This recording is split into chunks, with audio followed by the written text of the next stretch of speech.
Há um objeto misterioso vindo do espaço interestelar, avançando rapidamente em direção ao nosso sistema solar e despertando entusiasmo e preocupação entre cientistas do mundo inteiro. As primeiras imagens captadas mostravam que esse corpo não era apenas uma rocha fria atravessando o vazio, mas algo ativo, emitindo sinais que, à primeira vista, lembravam um cometa, mas não um cometa comum. Ninguém esperava que o telescópio espacial James Webb encontrasse algo assim. O objeto, apelidado de 3I Atlas, já parecia estranho desde o início. Movia-se em alta velocidade, mas não mostrava sinais típicos de cometas. Sem vapor d'água, sem coma, sem cauda. Apenas dióxido de carbono, em grande quantidade, limpo e denso, de um jeito que desafia explicações. Então o Webb detectou algo ainda mais alarmante, um sinal rítmico, um pulso, escondido no espectro da luz. À medida que os cientistas analisavam de perto, o mistério se aprofundava. Não era só luz, era uma emissão estruturada, cronometrada, precisa. A equipe que rastreia objetos próximos à Terra está acostumada a distinguir detecções reais de falsas. Mas este não era um cometa. Era algo imenso, aparentemente controlado, e agora o James Webb confirmava, era artificial. O objeto 3I Atlas foi oficialmente descoberto em 1º de julho pelo programa financiado pela NASA, o Atlas Survey. A data oficial de observação foi 6 de agosto de 2025, mas não houve anúncio público, nem registros nos bancos de dados, nem comunicados de imprensa. Tudo o que aconteceu naquele dia foi tratado em sigilo. Se os vazamentos forem verdadeiros, a luz detectada pelo Webb não se comportava como um fenômeno natural. Não era dispersa, refletida ou dobrada como as caudas de cometas, não havia poeira visível, nem vapor sublimando de um núcleo congelado. Alguns cientistas relataram que a luz parecia emergir do centro do objeto, pulsando para fora em ondas limpas e regulares. E nessas ondas, os astrônomos começaram a ver um padrão, algo deliberado. Sensores infravermelhos captaram o pulso primeiro, depois ele apareceu em instrumentos secundários, confirmando que não era ruído nem reflexo. Este objeto, seja o que fosse, não apenas brilhava, ele emitia. E a emissão não tinha assinatura de calor de rocha ou gás aquecido. Ela carregava marcas de algo completamente diferente, luz engenheirada. O arranjo espectrográfico do Webb identificou harmônicos no sinal, padrões de ordem superior sobrepostos, como se fossem fluxos de dados embutidos. Parecia as primeiras tentativas humanas de comunicação ótica na Terra. Pulsos a laser, sistemas fotônicos de baixa dispersão, códigos feitos para clareza, não para visibilidade. Se esse sinal estava codificado e se a emissão vinha de dentro do objeto e não da luz solar refletida, então surgia uma pergunta inevitável: para quem ou para o que ele estava transmitindo? O tamanho, a forma e a trajetória do 3I Atlas fugiam de todos os modelos. Por semanas, o sinal foi assunto de conversas reservadas em salas com protocolos de segurança, reuniões internas e acesso restrito. Porque, ao que tudo indicava, o Webb tinha confirmado o que astrônomos cochichavam. 3I Atlas era gigantesco. Possivelmente tinha dezenas de quilômetros de extensão, muito além de qualquer objeto interestelar já observado. Oumuamua, por exemplo, mal chegava ao comprimento de um campo de futebol. Borisov tinha cerca de 1 quilômetro de diâmetro. Mesmo os modelos mais otimistas nunca previram algo tão grande viajando intacto entre as estrelas. Estatisticamente, um objeto desse porte só poderia chegar aqui se fosse ejetado por um evento catastrófico, e ainda assim, as chances de ele cruzar nosso sistema solar eram quase impossíveis. Mas 3I Atlas não veio ao acaso. Diferente de Oumuamua, que girava de forma errática, ou de Borisov, que seguiu um arco veloz, esse corpo deslizou para dentro do sistema solar em um caminho muito preciso para ser natural. Ele não entrou por cima ou por baixo do plano solar, mas alinhado exatamente com ele, cruzando as órbitas planetárias com uma precisão assustadora. A probabilidade de isso acontecer por acaso é menor que 1 em 500. E antes que alguém pudesse chamá-lo de coincidência, veio outro detalhe. Ele não se comportou como os cometas ao se aproximarem do Sol. Não fez um estilinde caótico ao redor da estrela, nem desviou para Júpiter, nem vagou pelo cinturão de asteroides. Alguns astrônomos notaram uma desaceleração sutil perto do ponto mais próximo do Sol. Não o suficiente para a prova, mas suficiente para levantar suspeitas de resistência ou controle. Ao analisar dados de dezenas de telescópios, um padrão perturbador surgiu. 3I Atlas passou dentro do campo de observação de praticamente todos os grandes instrumentos de imagem espacial. Cruzou a linha de visão do James Webb, do SPHEREX e até refletiu contra aparelhos mais antigos. Era como se tivesse planejado um corredor de visibilidade. Cada vez que era observado, os dados ficavam mais estranhos. Nenhum sinal de coma, cauda ou gelo sublimando. Apenas dióxido de carbono, formando um halo simétrico e liso que se estendia por milhares de quilômetros. Mas o verdadeiro mistério era o brilho. 3I Atlas não refletia a luz solar como deveria.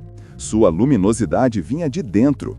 Não quente o bastante para ser rocha derretida, nem instável o suficiente para radioatividade, nem se degradando como um corpo aquecido. E, segundo sobreposições espectrográficas do Webb, o núcleo dessa emissão não era térmico, era artificial. Essa palavra artificial teria surgido de vazamentos. Uma fonte anônima alegou que as emissões lembravam estruturas fotônicas, consistentes com modulação engenheirada. Em outras palavras, não era apenas emissão, era transmissão e, possivelmente, codificada.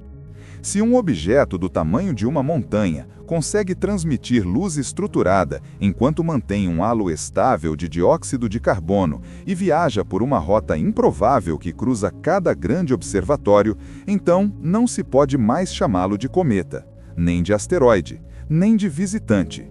Nos registros internos, ele foi marcado como um sistema, um corpo estruturado, com saída interna consistente, emissões complexas externas e nenhum sinal de degradação natural. Algo que se move não pela gravidade, mas pela intenção. Pela primeira vez, começaram a surgir estudos de trajetórias controladas, não apenas de órbitas passivas. Porque 3I Atlas não estava seguindo a física de um viajante inerte, estava seguindo algo próximo a um plano de voo. A implicação disso era grande demais para ser dita em voz alta. Objetos não deveriam se alinhar com telescópios terrestres, não deveriam transmitir sinais de luz estruturada em múltiplos espectros, mas 3I Atlas fazia tudo isso. Quando sua forma, emissões e trajetórias foram analisadas juntas, uma nova teoria começou a surgir, não sobre cometas, mas sobre tecnologia. Alguns modelos especulativos sugeriram que ele poderia ser muito maior do que qualquer objeto conhecido. Para viajar entre estrelas, uma espécie avançada talvez não construiria uma nave convencional, usaria o que o espaço já fornece. Escavaria um corpo celeste oco para abrigar instrumentos, sistemas de orientação, escudos de radiação. Revestiria o interior com materiais resistentes, criaria sistemas de propulsão ou algo melhor, e cobriria o exterior com poeira e gás congelado para imitar um cometa. Um disfarce de cometa, ou concha furtiva, como alguns teóricos começaram a chamar. O disfarce perfeito, um veículo espacial que parece uma rocha, até que se olhe de perto. Quanto mais os pesquisadores examinavam os dados do Webb, mais tudo se encaixava. As emissões de dióxido de carbono de 3I Atlas eram limpas e consistentes demais para serem naturais. Cometas liberam gases conforme aquecem, em plumas erráticas, influenciadas pelo vento solar e pela rotação. Mas esse objeto emitia CO2 de forma uniforme, quase como um sistema controlado. Em relatórios internos, uma nota sugeriu que o gás talvez nem fosse residual, mas parte de um mecanismo deliberado. Se esta teoria estiver certa, então 3I Atlas não é um corpo natural, é algo construído, não por nós, por alguém ou algo com outra compreensão de espaço, movimento, blindagem e tempo. A cada nova análise, ficava mais difícil chamar tudo isso de coincidência. Porque se alguém quisesse enviar uma sonda interestelar sem ser detectada, Esse seria o método, o padrão consciente. Quando o sinal foi isolado e suas camadas harmônicas decompostas, surgiu uma nova anomalia. Não era sobre forma ou química, mas sobre tempo.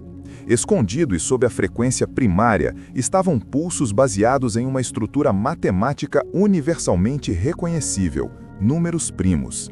Primeiro 2, depois 3, 5, 7, 11, 13. Cada pulso separado por um silêncio calibrado para corresponder ao intervalo numérico. Era uma assinatura repetida, um padrão de lógica pura. Números primos não aparecem na natureza sem motivo. Uma sequência limpa e repetitiva de primos é extremamente improvável em emissões térmicas aleatórias. Isso significava que alguém ou algo dentro de 3 Atlas estava codificando uma mensagem em lógica. E lógica, ao contrário das palavras, não precisa de tradução. À medida que o padrão se desdobrava, analistas de sinais notaram algo mais.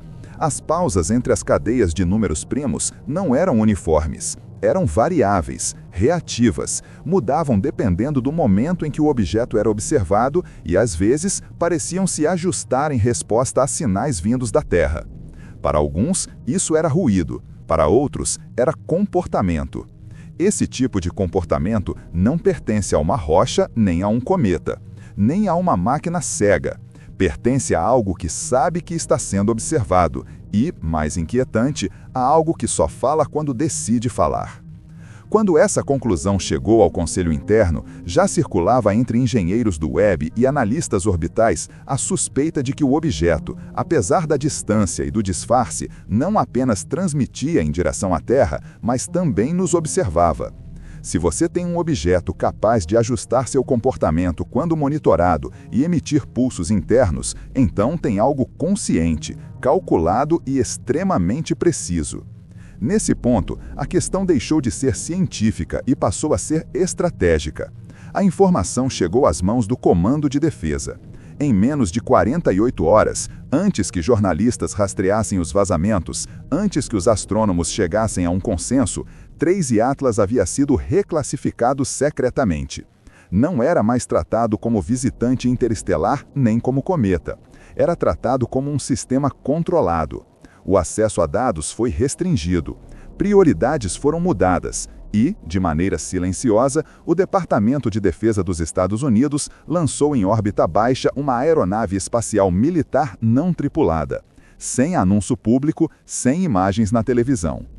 Observadores amadores rastrearam uma mudança discreta de trajetória e parâmetros orbitais suspeitos.